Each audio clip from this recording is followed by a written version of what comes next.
Paris in the summer, where hearts turn to gold. It's going to be a wild ride. Everyone's invited. CBC and Gem have you covered. Here comes DeGrasse. It is Summer. McIntyre goes for Canada. It all begins July 26th. The world comes alive in a global act of unity. Summer's going to be popping. Let's go! Hi, everyone, and welcome to the show. Okay, I officially have goosebumps because if you've been watching this live every Thursday or just checking in after the fact for the past month, you know we're in the home stretch. I'm your host, Andi Petrillo, and I will be your host for the Paris 2024 Games, the Prime Time Show. We are a week away from the opening ceremony. It all gets started July 26th, but wait. You might want to tune in a day early because on July 25th, it really gets started because the Canadian women's soccer team play their first game. That'll be against New Zealand. As we know, the Canadian women are the reigning Olympic champions. They begin their title defense on July 25th. Now, later in the show, coming up actually in just moments, we're going to have Jesse Campigotto. He is a writer for the CBC Sports newsletter, The Buzzer. Many of you probably already subscribe to it. If you do, you know it has some great information all throughout the year on all sports around the world, obviously with a focus on Canadian athletes. But you're going to want to subscribe during the Olympics. Some great information will keep you up to date on all things Canadian in Paris 2024. Sometimes there's like the fun stats, right? The oldest athlete, the youngest athlete, the siblings who are going to be competing together at the Olympics. So Jesse will join me in just a moment for that. We'll have some fun as well and talk about who we would like to see as the Canadian flag bearers. We do already have some boots on the ground in Paris. Our very own Devin Haru loves tweeting, keeping everyone up to date on what he's doing. He's checked into the camp with the Canadian swimmers. So they're in a training camp right now. They've actually moved now to Juneau. There's Penny Oleksiak, the most decorated Canadian Olympian. There's Richard the Duck. That is Summer McIntosh's good luck charm. He's a little bit bedazzled. And what's a Devin tweet without him letting us know what he's eating? But I mean, come on. He's in France, the French cuisine. Devin, more of those tweets, please. Our boy Scott Russell is also on the ground right away, taking photos with the Olympic rings. That's a veteran move. That's what one does when they land in the host city of the Olympics. So Scott Russell will be your afternoon host during the Olympics. Great footage, so much excitement. There's a ton of stuff going on, but here's the thing. Amidst all this good vibes, this good feelings of our Canadian athletes in Paris, there is some sad news to pass along, and that is that Damen Warner actually will be competing, but Pierce Lepage, the reigning world champion in decathlon, has had to pull out. He suffered a herniated disc back in April. He's been working hard ever since. We haven't seen him compete. It was kind of radio silence. That's because behind the scenes, he was really hoping he could be ready in time for Paris. But unfortunately, he had to make the news that it's not going to happen. But as I mentioned earlier, Damen Warner, the world silver medalist behind Pierce Lepage, also happens to be the reigning Olympic champion. So he will look to defend his title in decathlon in Paris. There is so much going on. So excited to welcome Jesse to the show now. Jesse, you just wrote your latest Buzzer article, 338 athletes Canada will be sending to Paris. Let's talk about some of the fun stats right now about who's going to be the oldest Olympian competing for Canada. So, Andy, the oldest athlete is going to be 61-year-old equestrian rider Jill Irving. So obviously quite the veteran there. And then on the flip side, the youngest athlete is a 14-year-old skateboarder, Faye DeFazio Ebert. So skateboarding is actually kind of interesting because she's got a teammate who's 38. So I'd say probably old enough to be her dad. And there's also a British rider who's 51. So I'm not a skateboarding expert, not sure exactly what's going on there, but that's a pretty crazy age range there. That really is in skateboarding because we know it's been introduced. The IOC has been very vocal in trying to attract a younger audience now into watching the Olympics. But in some ways, I kind of like that the older skateboarders are defying the whole, you've got to be a teenager in order to skateboard. So I think that's great to watch that competition. Faye has got an excellent personality. Really excited to see what she can do. What about some siblings? I think there's some siblings that are going to be in Paris together. That makes things easier for the the parents getting to watch their kids out there become Olympians? For sure. That would be really cool as a parent. I know that would be an awesome feeling. But yeah, there's actually 5 sets of siblings. There's the women's judo sisters, Krista and Kelly Taguchi, who thankfully are in different weight classes. They don't have to fight each other. That might have been tough on their folks. There's also Melvin Edgem and his sister Yvonne. They're in men's and women's basketball. There's mountain bikers Gunnar and Isabella Holmgren. And there's actually twin sisters, Catherine and Michelle Plouffe are teammates on the women's 3-on-3 basketball team. And then the last one is a couple of sailors, Antonia Lewin LaFrance and her sister Georgia. They are quite literally in the same boat in sailing. I love it. That's a family affair for sure. We also know, Jesse, the IOC in general has been working towards gender equality. That's why we have seen more mixed gender sports being introduced, helping to elevate the participation of women. And when it comes to the Canadian team of 338 athletes, so the women actually surpass the men? Yeah, actually, Canada is a great example of the gender equality the IOC is trying to promote. Actually, we're going above and beyond because 61% of our athletes named this week are women. And on the medal side of things, it's kind of the same too. It's the women who are really pushing things forward for Canada. So according to the latest medal projections from the company Nielsen's Grace Note, who do a pretty good job of it, they're projecting 65% of our medals will come from women. So yeah, we're definitely hitting those gender marks and actually going above and beyond, I would say. Well, like I said off the top of the show, there are probably already a lot of people who subscribe to the buzzer. If they don't, how can they go about doing that? What are some of the types of things that we can expect from this newsletter during the Olympics? Yeah, thanks. So it's super easy to subscribe. I just always tell everyone, just Google the buzzer CBC. The sign up page will come up. All you have to do is put your email address in and you'll start getting issues right away. So they come out once a day, Monday to Friday, but during the Olympics, like a lot of people at CBC Sports, I'll be going 7 days a week. So every day you'll get a recap of what happened in that day's events.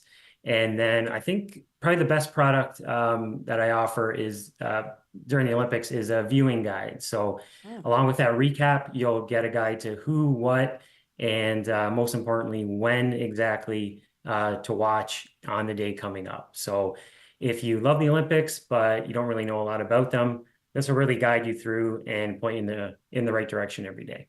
Well, here's the thing.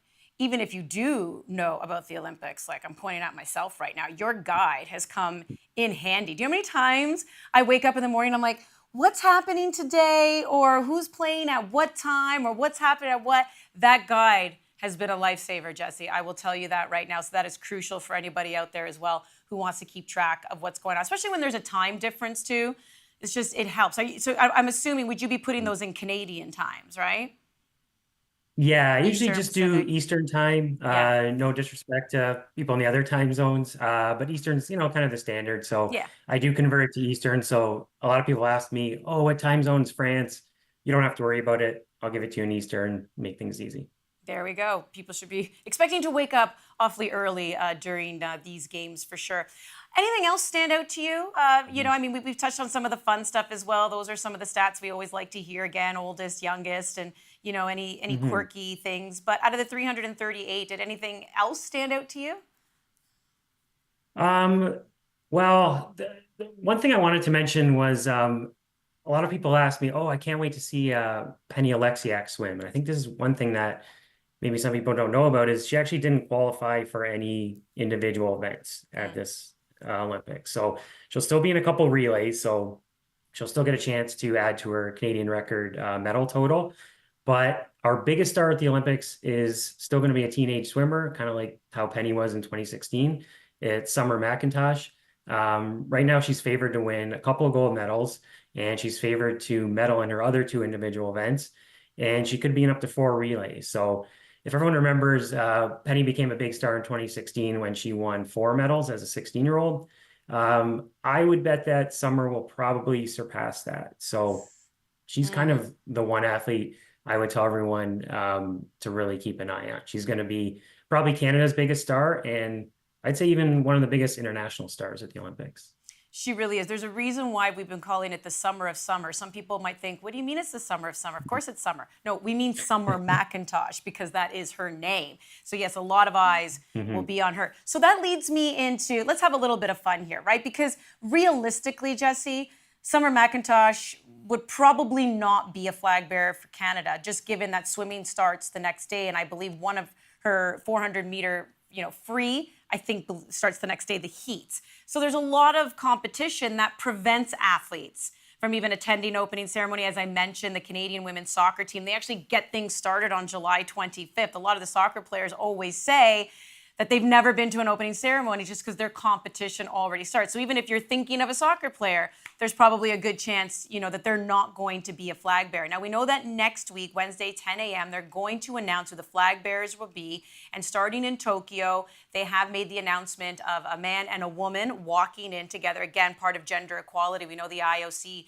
has said that if you can name a man and a woman, that would be preferred walking in. So we get to name two here, Jesse.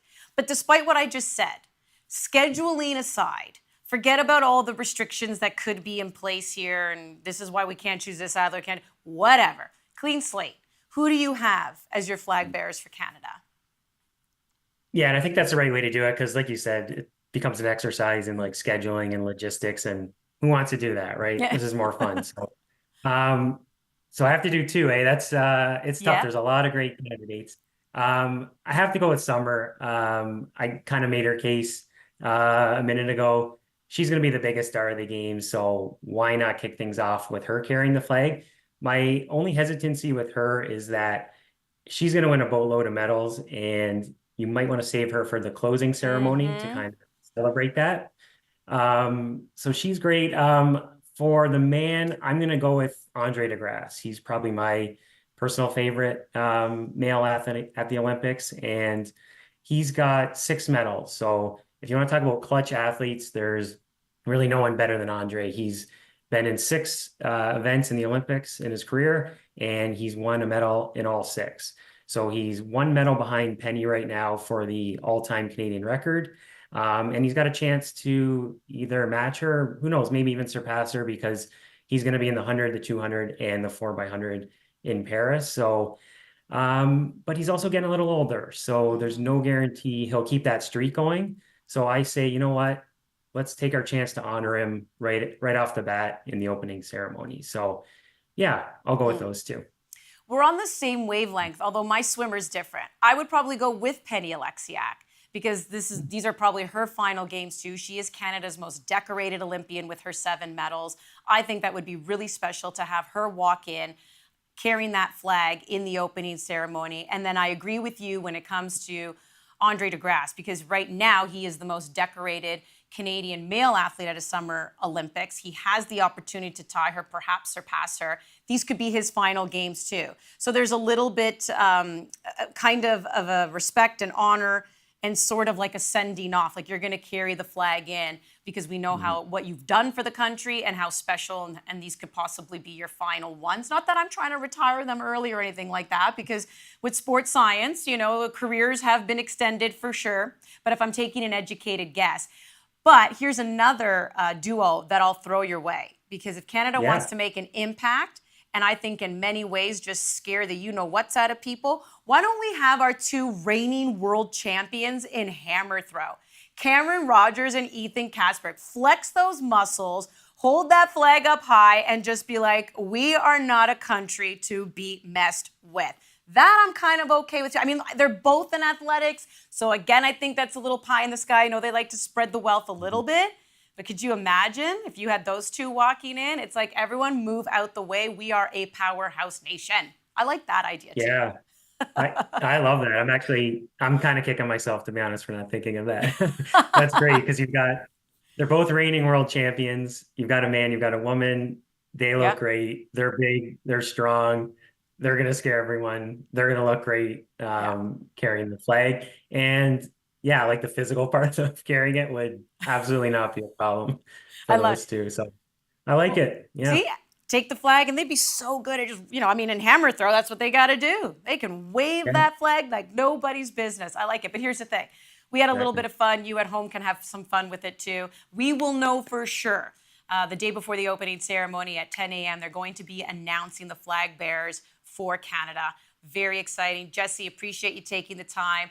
You told everyone how to subscribe to the buzzer. Please go ahead. Just go on the CBC website, as Jesse told you, and type in the buzzer, subscribe, and stay up to date on all things Olympics during Paris 2024. Jesse, great having you on. Thanks to everyone who's been tuning in for the last month or so. This is my final show doing this because now I got to get ready for the soccer game, opening ceremony, and prime time, baby. Thanks for tuning in. We'll see you next week for the big show.